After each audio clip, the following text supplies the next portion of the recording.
Coucou tout le monde, c'est Nat, j'espère que vous allez bien. Alors, je vous retrouve pour une nouvelle vidéo aujourd'hui de présentation.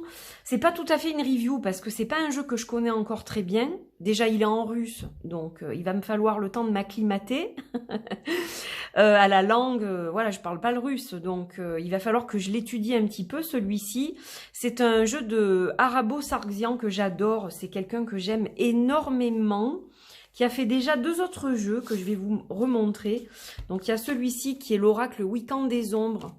Je vais vous montrer juste quelques images. Voilà, je vous l'avais présenté il y a déjà un petit moment. Donc un jeu qui est très witchy, c'est un de mes jeux préférés celui-là. Il est sublime, splendide. Voilà, mais bon, il faut se les approprier, on va dire. J'avais fait les tranches, je l'avais vraiment personnalisé. Et un de mes amis, donc David, m'a offert le second volet, on va dire, qui est sur les animaux totems.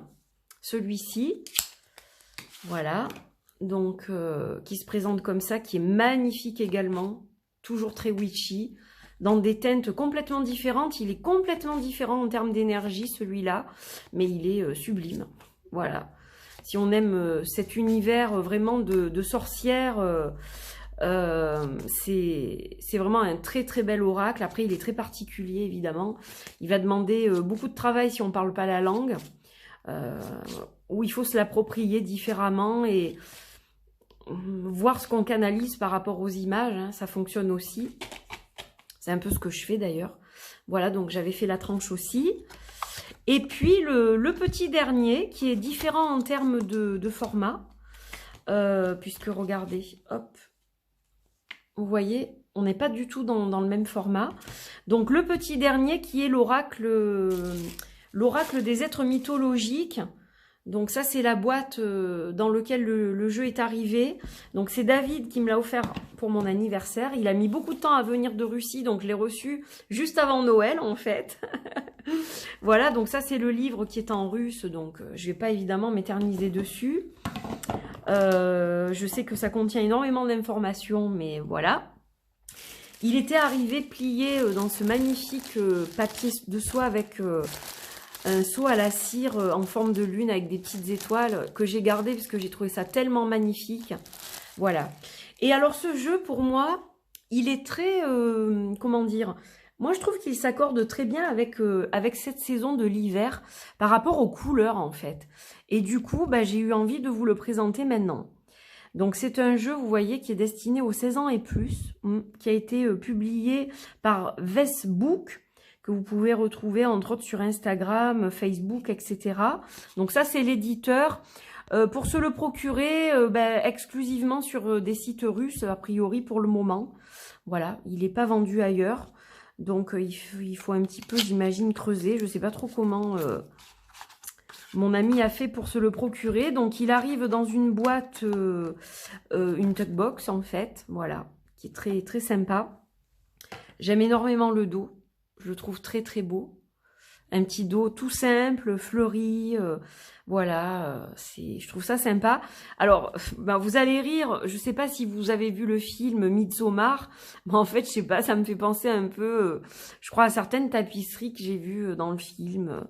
Ben, de toute façon, bon, Midsommar, c'est plus, on est plus en Suède, mais bon, on est quand même, voilà, dans un pays, je sais que la Suède et la Russie, c'est pas la même chose, mais en fait, au niveau de l'imagerie, on est très dans le week-end, dans le païen, dans le witchy, etc. Donc c'est vrai que ça se rejoint un peu, ça doit être pour ça que ça me fait penser à ce film en fait, voilà. Mais c'est juste quand j'ai vu les fleurs comme ça, voilà, ça me fait penser aux tapisseries florales. Bref, c'est peut-être que moi hein, d'ailleurs. Mais bon, je partage mes impressions. Donc en fait, on a chaque fois des mythes.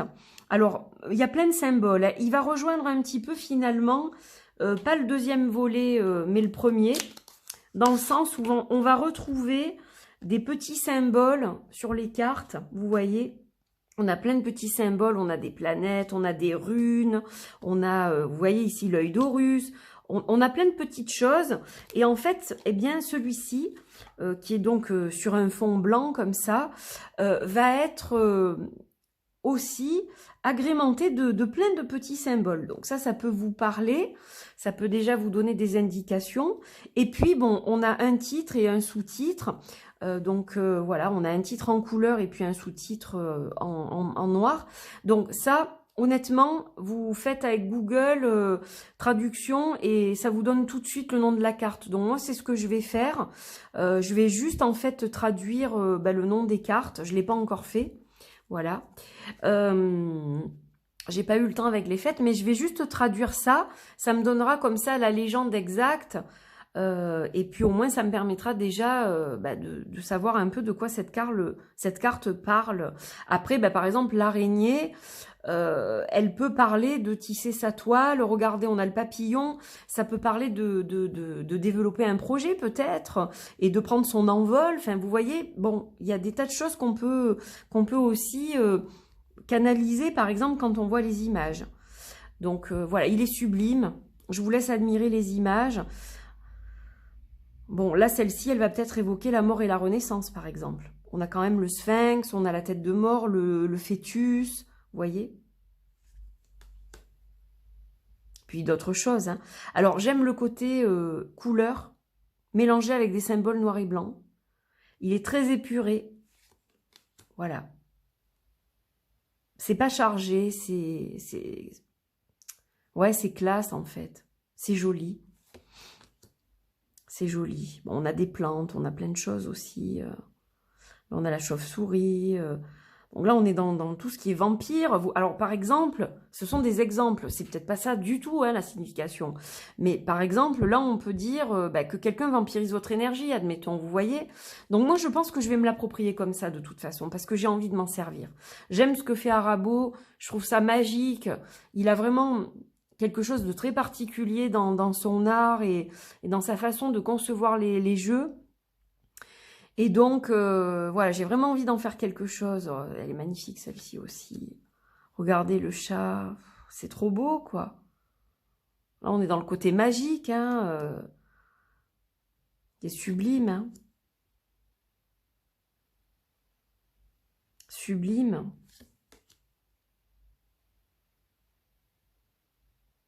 On a le griffon. Je vous laisse les admirer. Alors, il y a des petites phrases, des petits mots aussi. Bon, peut-être ça vaut le coup de le traduire, ça, je ne sais pas. Je verrai. Je vous dirai peut-être ça plus tard.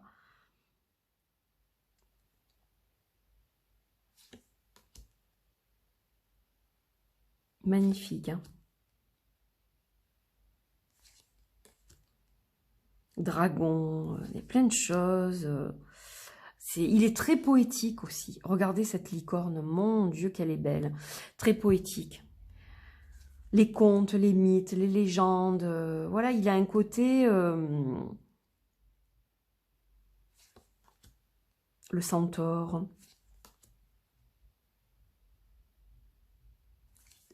Quelque part, il fait très conte de Noël aussi, je trouve.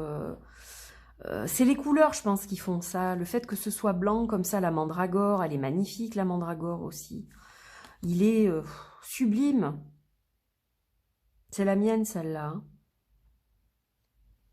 Alors, on a du lion et, si je vois, je sais pas si j'y vois bien, du scorpion et du lion, là. Faut que j'étudie tout ça. Ah, Méduse, là, Médusa, hein. Ah ouais, la légende de Médusa, qui est sublime. D'ailleurs, je l'avais partagé sur les réseaux sociaux. On a le Minotaure aussi. Alors, c'est marrant parce que ma fille m'a offert aussi un jeu sur les mythes, la mythologie. Donc, je vous le partagerai bientôt aussi.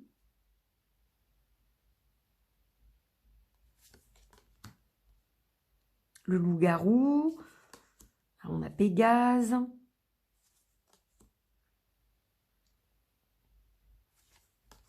C'est très très beau, très fin, très soigné.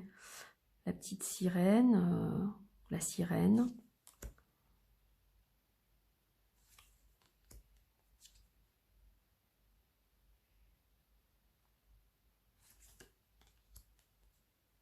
C'est tellement original, je trouve.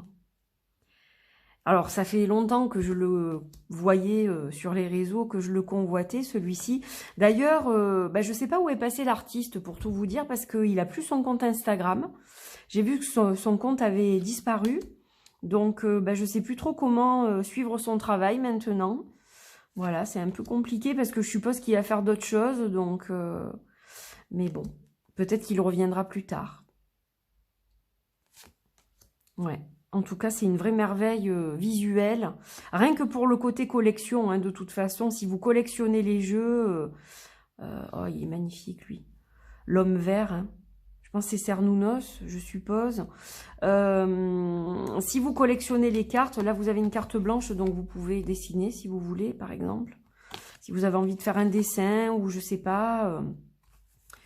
faire une carte oui, non pour la pendulation, oui d'un côté, non de l'autre, pourquoi pas. Voilà, ou ça vous fait un marque-page sinon. Mais c'est un jeu qui va demander évidemment un certain effort pour, voilà, pour travailler avec. Mais voilà, quand on voit ça, on a envie, quoi. C'est sublime, quoi. Donc les cartes, elles sont de bonne qualité. Je pense qu'on est dans du 330 probablement. Voilà, elles se mélangent super bien. C'est d'une facilité, du bonheur en barre, comme j'aime à le dire. Et alors, par rapport à un autre de ces jeux, parce que en principe, si on a celui-là, on a les deux autres, ou au moins le premier.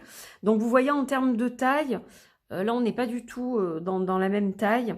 Donc, on a une carte qui est plus haute et qui est plus étroite aussi. Voilà. Mais j'aime énormément le format, justement, un peu allongé. Ça change aussi. Et puis, les deux vont bien ensemble tout de même. Hein. Voilà, on voit quand même qu'il y a une connexion. C'est pas... Hein, voilà. Ça se rejoint quand même au niveau symbolique, etc. D'ailleurs, ces deux-là s'accordent peut-être même mieux que les deux premiers, finalement. Qui sont très, très différents. On va juste sortir une carte de celui-ci. Mais bon, ils s'accordent bien aussi. Les trois vont bien, hein, finalement. Voilà. Donc, voilà les trois magnifiques créations d'Arabo Sarxian. J'ai oublié déjà le nom de l'éditeur. Bah, c'est pas un éditeur que je connais énormément. C'est Vesbook, je crois. Je vous ai dit tout à l'heure. Vesbook. Donc, j'ai que 3 jeux de Vesbook. Ce sont ceux-là, évidemment. Voilà, donc eh bien écoutez, j'étais ravie en tout cas de vous le présenter. Je remercie vraiment mon ami David pour ce magnifique cadeau. Voilà, mes amis David et Olivier, je les embrasse très fort, ainsi que leur petite choupette, leur petite choupinette. Voilà, donc des gros bisous. Merci les amis pour cette merveille. J'ai pas de mots parce qu'il est tellement beau. C'est un de mes chouchous de l'année, ça c'est sûr. Faudra que je revienne là-dessus, peut-être début 2021, parce que je pense pas avoir le temps de vous faire ça avant. Ça va être un peu serré de faire cette vidéo. Je vais essayer, mais je peux pas promettre de vous faire la vidéo avant la fin de l'année, puisqu'on est quand même le 30 déjà. Mais si j'ai l'occasion, j'aimerais bien revenir sur quelques jeux de l'année. Voilà, donc j'essaierai de faire ça tout de même, peut-être en début d'année, voilà, sous forme de vlog. En tout cas, merci d'avoir suivi cette vidéo. Que pensez-vous de ce jeu visuellement? Est-ce qu'il vous plaît? Est-ce que c'est quelque chose qui vous attire? Est-ce que vous êtes calé en mythologie? Est-ce que ça vous plaît la mythologie? Voilà, vous allez me dire tout ça. Je vous embrasse fort, je vous souhaite une bonne fin d'année, encore une fois. Et puis je vous retrouve pour d'autres vidéos, pour d'autres aventures très bientôt. Je vous fais plein de bisous. Bye bye.